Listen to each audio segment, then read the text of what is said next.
최근 그 시장 내부적인, 이 세부적인 좀 내용들을 보고 하면 엔터테인먼트 관련 종목들의 부진한 움직임들이 나타남을 확인해 볼 수가 있습니다. 그도 그럴 것이 그 사드 배치와 관련된 그 부분이 부각이 되면서 오히려 이제 중국 활동에 제약이 생기면서 지금 실적과 관련된 우려가 앞으로 좀 어떻게 되느냐 이 부분들을 많이 걱정을 하고 있으신 것 같아요. 어떻게 좀 봐야 될까요? 지금 뭐 중국발, 어떻게 보면 사드발 이슈가 우리가 나오고 나서 세상보다 좀 둔감해졌던 부분이 있는데요.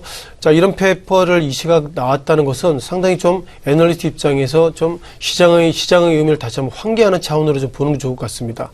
중국 사드 배치가 지난 7월 8일이죠. 지난 7월 8일 이후에 어떻게 보면 엔터테인먼트 업체를 넘어서 몇몇 종목들이 주가가 상당히 좀 약세의 모습을 보이는데요. 자, 무엇보다 LG생명과 그리고 JW 중해지약, 또한 유한양행, 또한 한미사이언스 등 전체적으로 이런저런 이슈 이후로 7월달 이후에 주가가 좀 약세 모습 보이고 있는데요. 오늘은 엔터테인먼트 이런 종목을 좀 리뷰를 드려보겠습니다. 물론 이게 엔터테인먼트 업종은 기본적으로 뭐 사드 배치 이슈를 넘어서 최근 들어서 몇몇 그 엔터테이너들이 여러 가지로 뭐 그 성추문 이런저런 거 있을 때마다 직격탄을 맞기 때문에 변동성이 상당히 커지는 종목이라서 애널리스트 입장에서도 엔터테인먼트 업종은 그 종목별, 반기별, 분기별 매출 좀 맞추기가 상당히 어려울 정도로 상당히 좀 어려운 종목 가운데서 하나가 이런 어떤 엔터테인먼트 종목인 것 같습니다. 중요한 것은 하나금융투자가 중국 사드 배치 관련돼서 부정적인 관점을 얘기했고요. 자, 그 가운데서 이때 왜 엔터테인먼트 업종을 얘기했는지 의문이 들지만 하나금융투자 입장에서는 중국 사드 배치의 직격탄은 엔터테인먼트 업체다 이런 말씀 드려보겠습니다. 자, 이 시각 JYP는 약 플러스 40원대 그리고 FNC엔터는 마이너스 100원대 약세를 좀 보이고 있고요. Y젠터를 비롯해서 전체적인 종목들도 이 시각 현재 약세 모습 기록되어 있는데 결국 이런 약세가 실적이나 그런 약세보다도 중국발 어떤 그런 부분들에 가장 민감하게 좀 작용하고 있다는 건 기본 키워드입니다.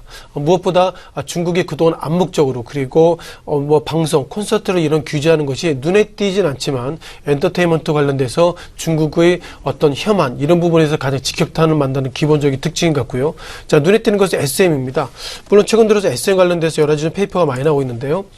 SM 가운데서는 올 가운데서는 1월 달에 48,200원 이후에 최근 들어서는 27,750원이면 한 거의 반토막 정도 이렇게 하락했는데요. 하락 이유가 실적 부진도 있겠지만 중국발 악재로 인해서 그것이 결국 실적 부진 이런 부분들이 결국 사드 배치의 가장 충격을 SM 비롯해서 이런 엔터테인먼트 업종들이 받고 있다 이렇게 보겠습니다. 눈에 띄는 것은 목표가가 44,000원 내렸고요.